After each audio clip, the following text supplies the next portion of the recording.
Good evening, sons, brothers, and pastors. Today we are speaking on a very important subject sitting at the spiritual father's table. Now, this is not about eating food, but about receiving life, grace, and inheritance. सभी पुत्रों को, भाइयों और पासवानों को अभिवादन। आज हम एक बहुत महत्वपूर्ण विषय पर बात करेंगे, आत्मिक पिता की मेज पर बैठना। ये केवल भोजन करने के बारे में नहीं है, बल्कि जीवन, अनुग्रह और विरासत प्राप्त करने के बारे में है। In the Bible, book of 2 Samuel, chapter 9, verse 7, you shall eat bread at my table continually. Now, this was King David speaking to Mephibosheth. It shows us that the table of the Father is a place of covenant and continuation. Bible में दूसरा शमूएल 9:7 में कहती है, तो सदा मेरे मेज पर रोटी खाया करेगा। ये राजा दाऊद ने मेफीबोशेत से कहा।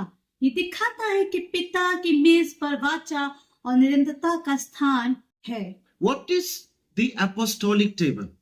In the Bible, table represents four things. Number one, fellowship, covenant, nourishment, and inheritance. When you sit at your father's table, you align with divine order, you receive impartation, and you partake in the grace that flows from him. Bible में मेज चार बातों का प्रतीक है, संगति, वाचा, पोषण और विरासत। जब आप अपने आत्मिक पिता की मेज पर बैठते हैं, तो आप ईश्वरीय क्रम में आते हैं। आप आत्मिक वरदान प्राप्त करते हैं और उस कृपा में सहभागी बनते हैं जो उनसे बहती है।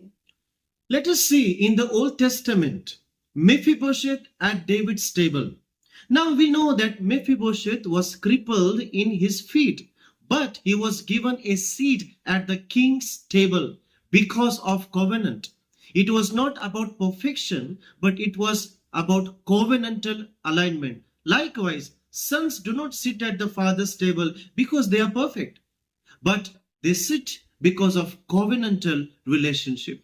मेफीबोशेत लंगड़ा था, परंतु वाचा के कारण उसे राजा की मेज पर स्थान मिला। ये उसकी योग्यताओं और नहीं, बल्कि वाचा पर आधारित था।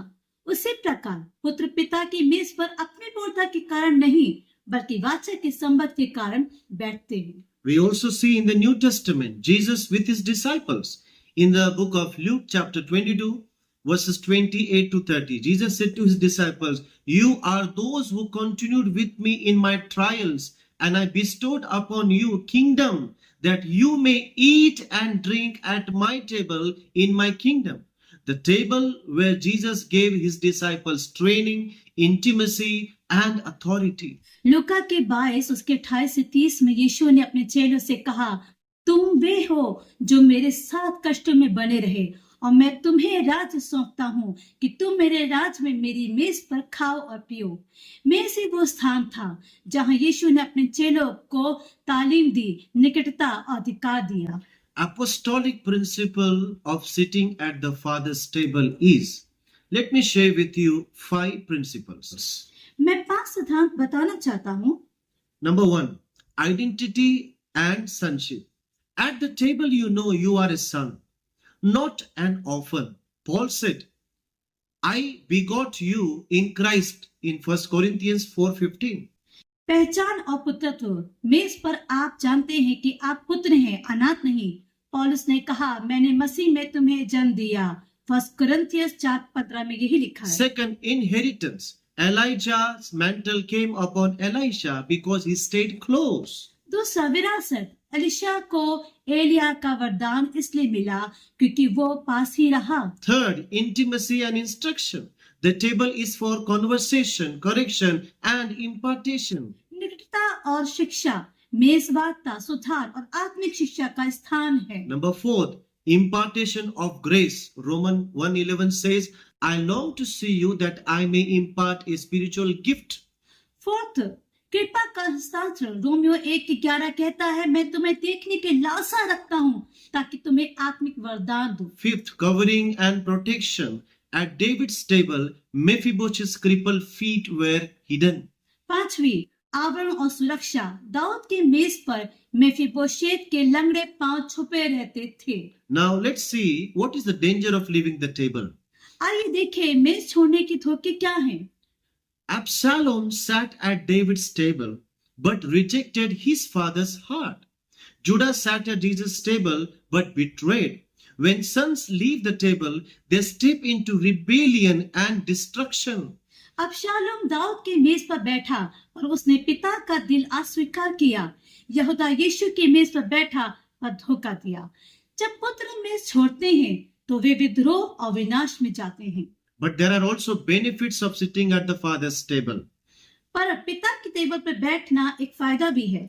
If you remain faithful at your father's table, 5 blessings will come to you: security and identity, stability in ministry, sharing in grace and inheritance, training for kingdom responsibility, transmission of legacy.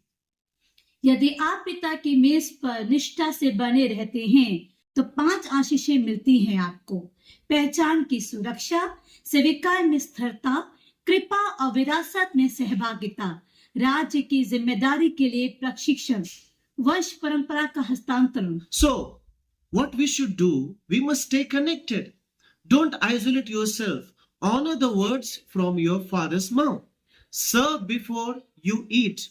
Defend the table and extend the table by raising other sons. तो पुत्रों, आपको क्या करना है? जुड़े रहो, स्वयं को अलग मत करो, अपने पिता के मुख से निकले वचनों का आदर करो, खाने से पहले सेवा करना सीखें, आलोचकों में मेज की रक्षा करो और अन्य पुत्र को उठाकर मेज को आगे बढ़ाओ।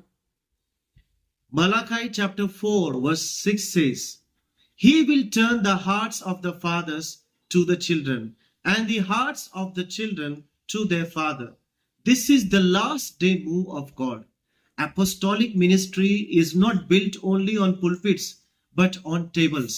मलाकी 4 उसकी 6 कहता है, वो पिताओं का मन पुत्रों की ओर और पुत्रों का मन पिताओं की ओर फेरेगा। ये परमेश्वर की अंतिम दिनों की योजना है। प्रेरिताई सेविकाई केवल मंचों पर नहीं बल्कि मेजों पर बनती है। You are not orphans, you are sons. You have a seat at this table. As you sit faithfully, grace, wisdom, and inheritance will flow to you. What you honor, you will attract, and what you despise, you will lose. आप अनाथ नहीं, आप पुत्र हैं। इस मेज पर आपका स्थान है। जब आप निष्ठा से बैठेंगे तो कृपा, ज्ञान और विरासत आपके जीवन में बहेगी। जिसे आप सम्मान देंगे वही आपके जीवन में आएगा और जिसे आप तुच्छ समझेंगे वही आपसे छिन जाएगा। So let us obey the principle of sitting at the Father's table. आइए इस चीज को हम आज्ञा माने कि पिता के मेज पर बैठना कैसे है। God bless all of you. हमेशा आप सभी को आशीष दे।